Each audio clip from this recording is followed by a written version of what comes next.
लेकिन स्ट्रगल करना पड़ता है, उसके लिए बच्चों को तैयार रहना चाहिए, हार नहीं माननी है, कंसिस्टेंसी जो है वो पढ़ाई में। और मैं सारे बच्चों को यही बोलूंगी, जो बच्चे लॉ कर रहे हैं उन्हें भी, जो नहीं कर रहे हैं उन्हें भी, कि आप अपनी पढ़ाई ग्रेजुएशन करिए, पोस्ट ग्रेजुएशन करिए, उसके बाद जिस फील्ड में आपको जाना है उसको एकदम क्लियर रखिए। चॉइस आपकी होनी चाहिए, चांस भगवान की तरफ से मिलता है।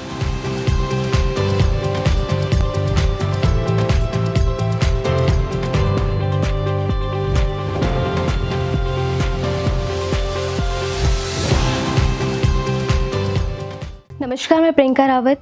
आज हमारे साथ बातचीत करने के लिए डॉक्टर प्रतिमा जी हैं, जो कि डीएवी कॉलेज देहरादून में प्रोफेसर के रूप में कार्यरत हैं और अपने विषय में पीएचडी जैसी उच्च शिक्षा प्राप्त कर चुकी हैं। प्रतिमा जी न केवल एक उत्कृष्ट शिक्षिका हैं, बल्कि युवाओं के भविष्य को संवारने में भी उनकी अहम भूमिका निभा रही हैं। आज इस इंटरव्यू में हम उनसे जानेंगे कि छात्र को अपने करियर में चुनाव कैसे करें और किन चुनौतियों का सामना करना पड़ता है और सफलता पाने के लिए क्या ज़रूरी है। मैम, पहला सवाल तो मेरा आपसे रहेगा कि आपने अपने करियर की शुरुआत कैसे की और आपको अपने क्षेत्र को चुनने की प्रेरणा कहाँ से मिली? पहले तो बहुत बहुत धन्यवाद, आपने मुझे इंटरव्यू के लिए बुलाया। मेरे करियर की शुरुआत थी जब मैं बीएससी किया हुआ है और बीएससी के बाद मैंने एलएलबी की। मैंने बहुत सारे लॉयर्स को देखा, उनके आर्ग्यूमेंट सुने, बहुत सारे जजेस को उनकी जो है ऑर्डर्स देते हुए देखा। मेरे खुद के परिवार में एक जो है मजिस्ट्रेट भी थे, जो जज भी आगे बने हायर एजुकेशन में जा कर के, हायर जुडिशरी में। तो वहाँ से मैं जब बीएससी कर रही थी तब मुझे लगा कि एमएससी करके भी, पीएचडी करके, नेट करके भी मैं प्रोफेसर बन सकती हूँ, बट मैं अगर एलएलबी कर लूँगी तो मैं प्रैक्टिस के क्षेत्र में जो है जाऊँगी। तब वहाँ से मैंने एलएलबी की अपनी शुरुआत की। और जब मैंने एलएलबी कंप्लीट की, एलएलबी करने के बाद मैंने सबसे मेरे लिए एक अच्छा मौका ये हुआ कि मुझे एज अ लॉ रिसर्चर काम करने का मौका मिला। इलाहाबाद में है जस्टिस अरुण टंडन जी, अभी रिटायर हो चुके हैं वो, उनके अंतर्गत मैंने जो है लॉ रिसर्चर किया। वहाँ से मैंने लॉयर्स के स्ट्रगल को भी देखा, काम को भी समझने की पूरी कोशिश की, फिर मैंने अपनी जो है प्रैक्टिस वहाँ से शुरू की। अच्छा मैम, आज के युवाओं में सबसे बड़ा कठिनाई ये आती है कि वो अपने करियर का चुनाव कैसे करें, इसको कैसे सुलझाना चाहिए? देखिए, चुनाव, अब ये चांस, कई चीज़ें चॉइस होती है, कई चीज़ें चांस होती हैं। मेरी चॉइस थी कि मैं एडवोकेट बनूं और मैंने प्रैक्टिस की भी, लेकिन मेरे जो फादर थे वो चाहते थे कि मैं आगे और पढूं, तो मैंने इसके लिए मास्टर्स किया। एलएलएम करने के बाद जब मैंने नेट एग्ज़ाम दिया, जो कि प्रोफेसर्स के लिए इम्पॉर्टेंट होता है, और भगवान के आशीर्वाद से पहले अटेम्प्ट में मेरा वो नेट क्वालिफाई हो गया। जब नेट क्वालिफाई हुआ तो मेरे फादर को और भी एक्सपेक्टेशन हुई कि भाई ठीक है, और क्योंकि जब आप बीएससी कर रहे होते हो उससे पहले आपके पास बायो होती है, तो सबको लगता है कि बेटी या बेटा है डॉक्टर बनेंगे। मेरा मन नहीं था डॉक्टर बनने का, तो उन्होंने कहा तुम अब पीएचडी करो लॉ में, तो कम से कम ऐसे नहीं, मैं चाहता हूँ तो मैं डॉक्टर प्रतिमा सिंह बोलूँ और ऐसे नहीं तो वैसे बोलूँ। तो मैंने कहा ठीक है। तब मैंने नेट जब क्वालिफाई किया, उसके बाद मैंने अपनी डॉक्टरेट स्टार्ट की। आपने पूछा युवाओं को, देखिए मैंने कहा चांस और चॉइस। तो मेरी चॉइस थी कि मैं एलएलबी करूँ, और चांस ये था क्योंकि मेरे फादर चाहते थे कि मैं आगे उच्च शिक्षा ग्रहण करूँ, तो मैंने नेट भी किया, पीएचडी भी की, और उसके बाद भी मैं प्रैक्टिस कर रही थी। मैंने डिस्ट्रिक्ट कोर्ट से शुरू किया, हाई कोर्ट पहुंची और सुप्रीम कोर्ट तक में मैंने 7 साल तक प्रैक्टिस की। और उसके बाद जो है जब मैंने डीयू में, दिल्ली यूनिवर्सिटी में भी पढ़ाया, मैंने जामिया मिलिया इस्लामिया में भी पढ़ाया, मैंने गौतम बुद्ध यूनिवर्सिटी में भी पढ़ाया है। और चांस ये हुआ कि दिल्ली यूनिवर्सिटी में हम लोग कॉन्ट्रैक्चुअल बेसिस पे थे, रेगुलर नहीं थे, और जब यहाँ पर वैकेंसी निकली, अप्लाई किया, इंटरव्यू दिया, तो सिलेक्शन हो गया। क्योंकि मेरी चॉइस थी प्रैक्टिस करना, तो मैंने अपने वो सिलेक्शन की बात भी अपने फादर को नहीं बताई, बट एनी हाउ उन्हें पता चल गया। तो एक जो पेरेंट्स होते हैं इंडियन सोसाइटी में, उन्हें लगता है लड़की है तो आप अगर एक ऐसी जॉब करेंगी तो सिक्योर जॉब मानी जाती है, टीचिंग की और गवर्नमेंट जॉब। तो मैं यहाँ आई। अब ये मेरी चॉइस, एक मेरी चॉइस थी, दूसरा मेरा चांस था। बच्चों के लिए ये है कि आप, कंसिस्टेंसी बहुत ज़रूरी है। आप अगर एलएलबी कर रहे हैं और जिसे पहले से फोकस है भी कि आपको एडवोकेट बनना है, लेकिन उसके साथ साथ आप अपनी उच्च शिक्षा जो है वो ग्रहण करिए, क्योंकि एडवोकेसी बिल्कुल आपने देखा, मैं अगर सिविल सर्विसेज या जुडिशरी की बात करूं, एडवोकेसी में भी एक ऐसा कल्चर है, अगर आपका बैकग्राउंड है एडवोकेसी का तो आप बहुत सफलता आपको बहुत आसानी से मिल सकती है। लेकिन अगर बैकग्राउंड नहीं है तो आपको स्ट्रगल करना पड़ता है। मैं ये नहीं कह रही हूँ सफलता नहीं मिलती, मुझे भी मिली, लेकिन स्ट्रगल करना पड़ता है। उसके लिए बच्चों को तैयार रहना चाहिए। और अगर आपको जो है आगे पढ़ना है, आप LLM करिए, नेट करिए, PhD करिए और जुडिशरी करिए LLB के बाद अगर आप करना चाहते हैं, लेकिन हार नहीं माननी है। कंसिस्टेंसी जो है वो पढ़ाई में बहुत ज़रूरी है। और मैं सारे बच्चों को यही बोलूँगी, जो बच्चे लॉ कर रहे हैं उन्हें भी, जो नहीं कर रहे हैं उन्हें भी, कि आप अपनी पढ़ाई ग्रेजुएशन करिए, पोस्ट ग्रेजुएशन करिए, उसके बाद जिस फील्ड में आपको जाना है उसको एकदम क्लियर रखिए। चॉइस आपकी होनी चाहिए, चांस भगवान की तरफ से मिलता है। अच्छा मैम, PhD जब आप कर रही थी तो उस समय आपको किन चुनौतियों का सामना करना पड़ा और आपने फिर इनको कैसे पार किया?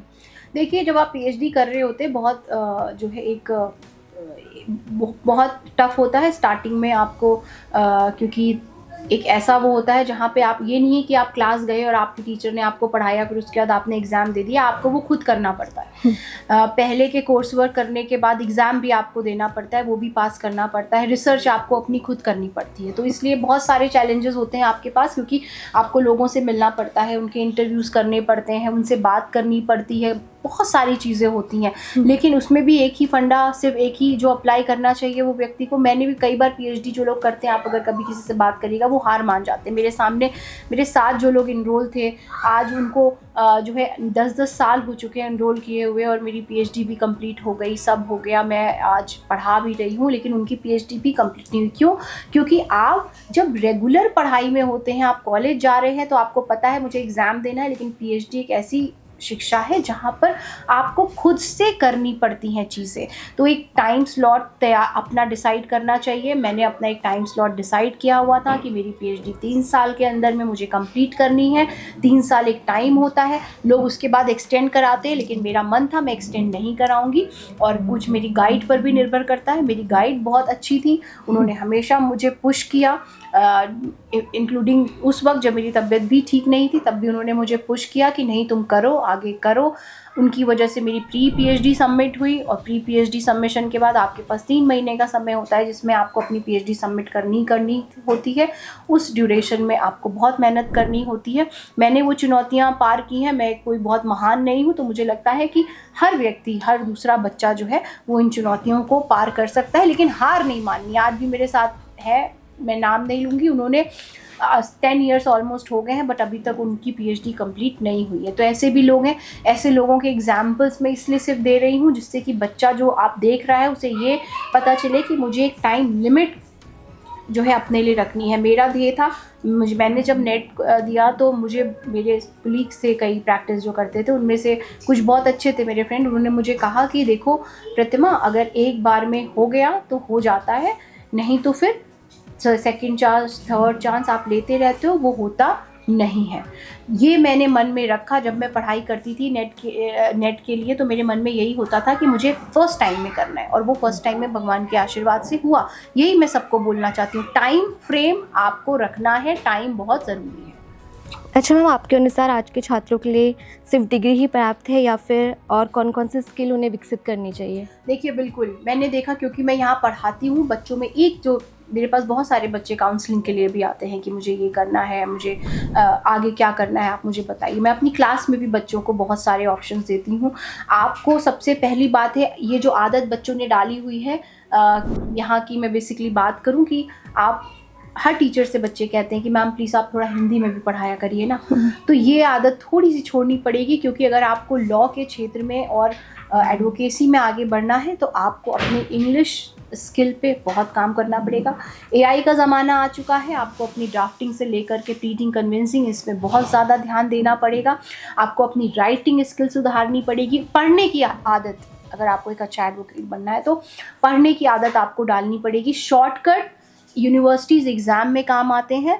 शॉर्टकट, आप जज के सामने जब खड़े होते हैं, आपके पास 2 मिनट का समय होता है। उस 2 मिनट में आपकी जो ड्राफ्टिंग होती है वो बहुत इम्पॉर्टेंट रोल प्ले करती है, क्योंकि वो आपको बोलने का मौका नहीं देते। वो सब कुछ पढ़ के आते हैं, आपकी फ़ाइल में जो होता है उसको ऑन बेसिस ऑफ दैट वो अपना जजमेंट देते हैं, आपको मौका भी उस बेसिस पे देते हैं, नहीं तो कहते हैं जी डिसमिस और जाइए। इसलिए आपको स्पीकिंग स्किल्स हो गई, आपकी राइटिंग स्किल्स हो गई, आपको बहुत बहुत ज़्यादा ध्यान देना है। दूसरा पेशेंस जो है वो बहुत इंपॉर्टेंट है। और एआई का ज़माना है, चैट जीपीटी का ज़माना है। मैं बच्चों से यही रिक्वेस्ट करूँगी कि अभी से चैट जीपीटी पे आप अपने क्वेश्चन डाल के उसके आंसर कृपया ना लें, आप पढ़िए। इससे आपकी राइटिंग स्किल सुधरेगी, आप पढ़ेंगे तो उससे आपका आर्ग्यूमेंटेटिव जो स्किल है वो सुधरेगा। अच्छा, आखिरी सवाल, जो स्टूडेंट अपने करियर को लेके कंफ्यूज रहते हैं उनको क्या संदेश देना चाहेंगी आप? देखिए, कन्फ्यूजन की कोई बात नहीं है। मैं अगर लॉ स्पेसिफिक बात करूं तो बहुत सारे ऑप्शंस हैं आपके सामने। अगर आप एलएलबी कर रहे हैं, आपके सामने इंटर्नशिप का ऑप्शन आता है। अभी मैंने आपको अपने लॉ रिसर्चर का बताया। Same law researcher Allahabad high court से लेकर के Uttarakhand high court, Delhi high court, supreme court, हर जगह लॉ रिसर्चर के ऑप्शन है, आप वहाँ जा सकते हैं। नेशनल ह्यूमन राइट्स कमीशन में आपके पास इंटर्नशिप से लेकर के वहाँ पे लीगल रिसर्च एक टीम है, उसमें आप अप्लाई कर सकते हैं। एनसीडब्ल्यू आपके पास है, कंपटीशन कमीशन ऑफ इंडिया आपके पास है। एनसीपीसीआर जो है, चाइल्ड डेवलपमेंट जो कमीशन है, प्रोटेक्शन, वो आपके पास है। लॉ में अपार संभावनाएं हैं।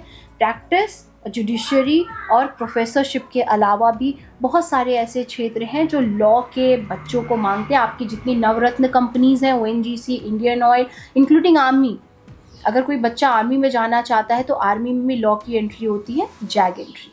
तो मैं यही कहूँगी कि आप फोकस रखिए अपनी पढ़ाई पर, और हर वो जो है इंटर्नशिप के हो या फॉर्म भरिए। अगर आपको प्रैक्टिस नहीं करनी है, कॉर्पोरेट में जाना है तो उसकी भी शुरुआत शुरू से करिए। अगर आपको जुडिशरी में जाना है, मैं अपने बच्चों से भी यही कहती हूँ जो जिन्हें मैं पढ़ाती हूँ, तो आप पहले दिन से लॉ के फर्स्ट ईयर से ही आपको जुडिशरी के लिए प्रिपरेशन स्टार्ट करनी है। अगर आपको जुडिशरी में जाना है तो हायर एजुकेशन में जाना है तो उसके लिए एलएलबी के जज्बात आप शुरू करिए। Thank you so much ma'am for giving us your thank time. You so much. Thank you. तो ये थी हमारे साथ डॉक्टर प्रतिमा, जिन्होंने अपने जीवन, करियर और शिक्षा से जुड़े महत्वपूर्ण विचार हमारे साथ साझा किए।